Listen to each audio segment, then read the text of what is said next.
Hai viewers, ketemu lagi di Story Zeta. Kali ini aku mau mengulas alur cerita yang diadaptasi dari kisah nyata pada Perang Dunia Kedua, di mana 8 prajurit diberikan misi khusus untuk menjemput pulang satu orang prajurit karena alasan kemanusiaan. Film ini dirilis pada tahun 1998 dan mendapatkan rating yang cukup tinggi di situs-situs review film. Yuk langsung aja. Kalau kalian suka channel ini, silahkan dukung aku dengan subscribe, like, and share ya.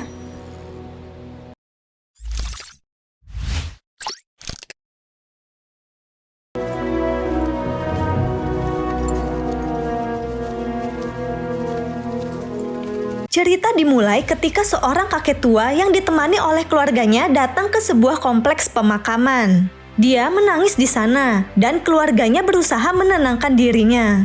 Dia mengenang lagi invasi Normandia Perang Dunia Kedua pada tahun 1944 di pantai Ohama, Prancis. Di sana terlihat banyak pasukan sekutu yang menaiki kapal perang menuju pantai Ohama.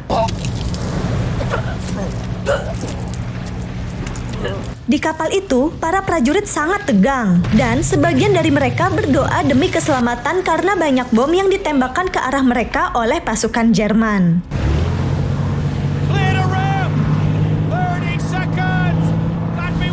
Untuk diketahui, invasi Normandia atau dikenal juga dengan D-Day adalah invasi laut terbesar dalam sejarah. Hampir 3 juta prajurit sekutu menyerang pasukan Jerman yang menduduki Prancis. Ketika sampai di pantai, mereka langsung dihujani oleh tembakan yang bertubi-tubi dan banyak yang tewas di sana. Pasukan sekutu yang selamat berusaha menyelamatkan diri dengan terjun ke laut agar terhindar dari tembakan. Tetapi tetap saja tembakan tersebut menewaskan sebagian dari mereka. Mereka berusaha menuju ke tepi pantai dan mencari perlindungan.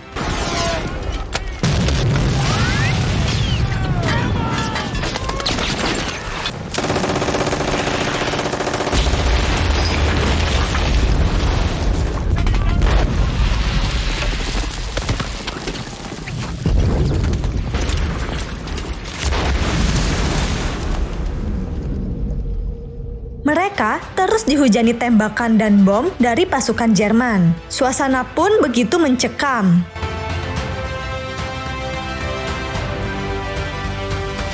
Kapten John Miller dari pasukan sekutu memberikan perintah agar mereka menjauh dari pantai. Mereka berusaha bergerak maju menuju tanggul laut. Jika mereka tetap di pantai, mereka akan mati.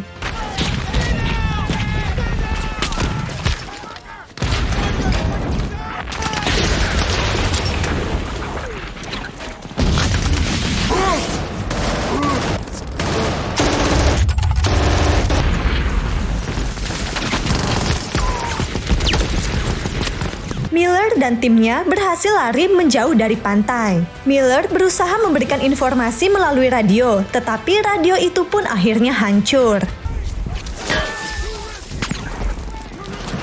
Sebagian yang luka berusaha diobati oleh tim medis, tetapi sia-sia. Mereka yang selamat berusaha mengumpulkan senjata dan peluru.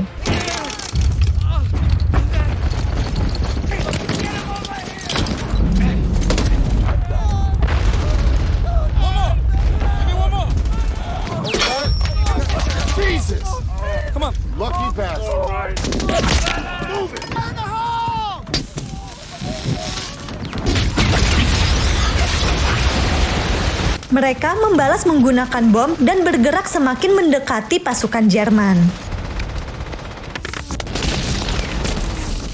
Kapten Miller menggunakan kaca untuk mengetahui posisi dan senjata musuh. Dia memberikan komando ke anak buahnya untuk menghancurkan musuh. Mereka pun melancarkan serangan secara bergantian dan berhasil menghancurkan sebagian dari musuh lalu bergerak maju.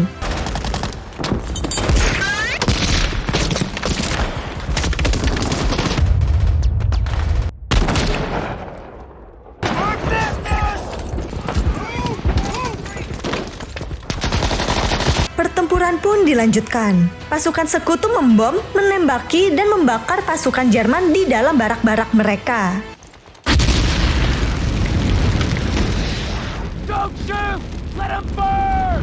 Sebagian dari pasukan Jerman menyerah dan sisanya berusaha melarikan diri tetapi ditembaki oleh pasukan sekutu. Miller memberikan info melalui radio kalau lokasi sudah berhasil dikuasai.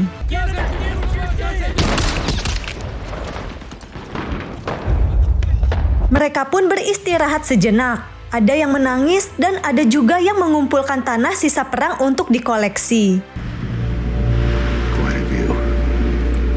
Pantai Ohama pun bergelimang mayat dan airnya memerah seperti darah. Di antara mayat tersebut terdapat prajurit yang bernama Ryan. Di tempat lain, para pegawai pemerintah sibuk menulis surat untuk mengabari para keluarga prajurit yang sudah tewas. Tiba-tiba saja mereka melaporkan ke atasan mereka bahwa di antara banyaknya surat tersebut ada prajurit yang tewas bernama Sean Ryan, Peter Ryan, dan Daniel Ryan. Mereka bertiga adalah saudara dan ibu mereka akan dikirimkan surat tersebut semuanya. Ternyata ada saudaranya yang keempat juga ikut berperang bernama James Ryan, tetapi belum jelas lokasinya di mana dan apakah masih hidup atau tidak. Mereka mengunjungi ibunya Ryan. Melihat ada mobil militer yang datang, ibunya Ryan merasa gelisah. Petinggi militer tersebut datang bersama seorang pendeta. Melihat hal itu, ibunya Ryan terduduk lemas dan syok. Di tempat lain, mereka membahas masalah ini dengan Jenderal Marshall. Terdapat laporan bahwa pasukan 101 di mana Ryan bergabung telah hilang ketika terjun di Normandia karena suatu kesalahan. Tetapi mereka yakin prajurit James Ryan masih selamat. Mereka pun setuju mengirim tim untuk mencari Ryan. Kembali ke pantai Ohama. 3 hari kemudian, tempat itu sudah sepenuhnya dikuasai oleh pasukan sekutu. Kapten Miller sedang berdiskusi dengan atasannya mengenai situasi terkini. Pihak Kapten Miller mendapati 25 prajurit tewas dan 2 terluka. Lalu atasannya memberikan info bahwa Miller mendapatkan misi langsung dari pimpinan teratas.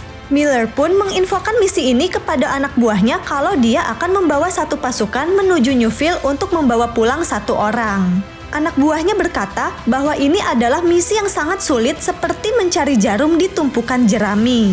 Miller pun sudah punya daftar nama yang akan dia masukkan ke dalam pasukannya nanti. Miller lalu mencari prajurit yang bisa berbahasa Prancis, dan dia menemui prajurit yang bernama Apem. Kopral Apem bisa berbahasa Jerman dan Prancis. Miller pun merekrut dirinya untuk bergabung dalam pasukannya. Apem berkata dia belum pernah pegang senjata dan tugasnya hanya membuat peta. Dia pun terlihat gugup dan ceroboh, tetapi Miller bilang santai saja. Di pantai Ohama terlihat banyak pasukan sekutu yang baru tiba menggunakan kapal laut.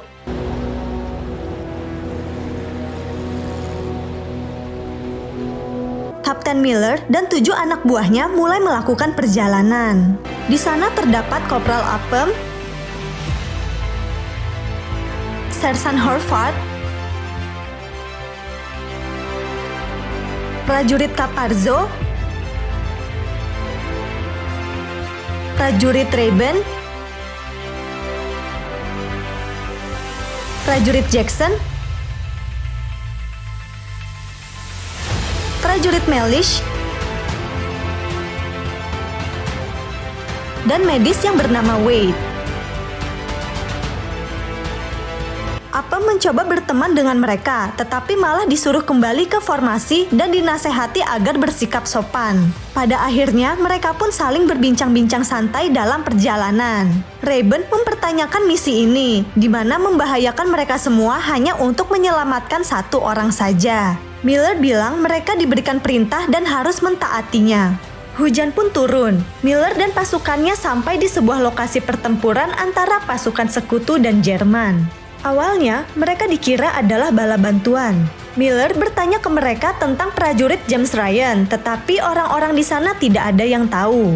Dibantu oleh salah satu prajurit di sana, Kapten Miller ditunjukkan jalan untuk melanjutkan perjalanan. Mereka berusaha menghindari baku tembak dengan pasukan Jerman. Sampailah mereka di tempat reruntuhan bangunan, di mana terdapat warga sipil orang Jerman yang meminta tolong agar anak-anak mereka dibawa pergi. Tetapi para prajurit tersebut menolak karena anak itu tidak akan aman bersama mereka. Caparzo mengambil anak itu karena kasihan, tetapi ditentang oleh Kapten Miller. Di tengah perdebatan mereka, tiba-tiba Caparzo tertembak oleh sniper dan sekarat. Yang lainnya berusaha untuk berlindung. Jackson berusaha untuk membunuh sniper tersebut. Kapten Miller menyuruh Caparzo dan prajurit lainnya untuk tetap diam di tempat. Dalam keadaan sekarat, Caparzo meminta tolong untuk menyalin surat yang sudah dia buat dan dikirimkan ke ayahnya. Di tempat persembunyiannya, sniper Jerman itu terus mengintai dan akhirnya Jackson mampu membunuhnya. Ketika keadaan sudah aman, mereka mengecek kondisi Caparzo dan keadaan sekitar.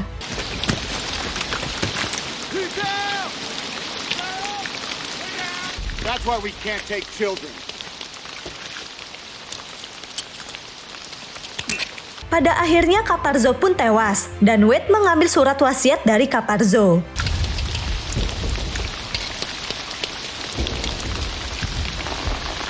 Mereka melanjutkan perjalanan untuk mencari Kapten Hamel. Ketika salah satu prajurit beristirahat, tidak sengaja dia menghancurkan sebuah tembok bangunan dan ternyata di sana banyak pasukan Jerman. Mereka pun saling menodongkan senjata. Tiba-tiba pasukan sekutu Kapten Hamel menembak semua pasukan Jerman tersebut hingga tewas. Kapten Miller bertanya, apakah Kapten Hamel pernah melihat prajurit James Ryan? Kapten Hamel akhirnya memanggil prajurit bernama Ryan. Take a knee. Kapten Miller memberitahukan kepada Ryan bahwa semua kakaknya sudah tewas dan akan membawa dirinya pulang. Ryan pun syok dan menangis. Tetapi Ryan bilang semua kakaknya masih di bangku kuliah. It can't be, my brother's still in grammar school. Prajurit tersebut memang bernama James Ryan, tetapi nama panjangnya adalah James Frederick Ryan, bukan James Francis Ryan seperti yang dicari oleh Kapten Miller. Mereka pun salah orang. Kapten Miller lalu mencari informasi lagi tentang James Ryan ke prajurit bernama Charlie, karena dia berada di kompi yang sama dengan Ryan. Tetapi Charlie tidak mengenal Ryan, dan Miller pun hanya ditunjukkan titik pertemuan kompi mereka. Miller memutuskan untuk beristirahat sejenak di dalam gereja dan akan melanjutkan perjalanan pada malam hari. Di dalam gereja tersebut, Kapten Miller masih sempat bercanda dengan anak buahnya. Sementara itu, Wade menyalin surat wasiat dari Caparzo dan yang lainnya beristirahat. Kapten Miller pun teringat kembali kepada Caparzo. Sudah ada 94 prajurit yang tewas di bawah pimpinan Miller, dan dia berharap kematian mereka semua bisa menyelamatkan lebih banyak orang. Tetapi misi kali ini hanya untuk menyelamatkan satu orang, dan Miller berharap misi ini berharga karena dia sebenarnya tidak mau menukarkan nyawa Caparzo dengan Ryan. Miller lalu menyuruh anak buahnya untuk tidur, karena waktu mereka istirahat tinggal 2 jam lagi. Pada malam itu juga, mereka melanjutkan perjalanan.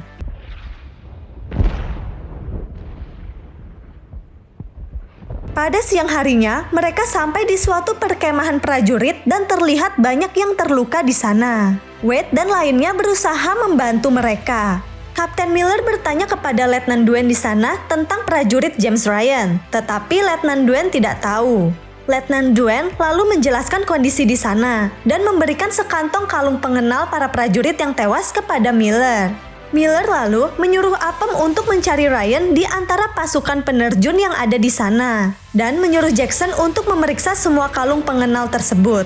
Jackson, Rayburn, dan Melis mengecek kalung tersebut satu persatu.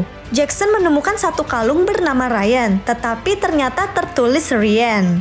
Mereka sangat berisik ketika memeriksa kalung-kalung tersebut dan diperhatikan oleh pasukan lainnya di sana.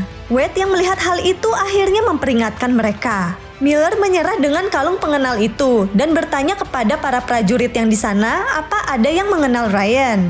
Ternyata ada dari mereka yang mengenal prajurit bernama Ryan dan namanya benar adalah James Francis Ryan. Yeah, of course I know him, sir. Does he know where he is? Dia memberitahukan kalau Ryan pernah ke perkemahan itu, tetapi dia disuruh ke Rommel untuk menjaga jembatan. Miller berterima kasih dan menyuruh anak buahnya untuk berkumpul dan membahas strategi untuk pergi ke Rommel. Anak buahnya melihat tangan Miller sangat gemetar karena tremor. Mereka pun melanjutkan perjalanan. Oke, sampai di situ dulu. Bersambung ke part 2-nya ya. Sekian video dari aku, terima kasih sudah mendukung channel Story Zeta. Ditunggu ya video selanjutnya, bye!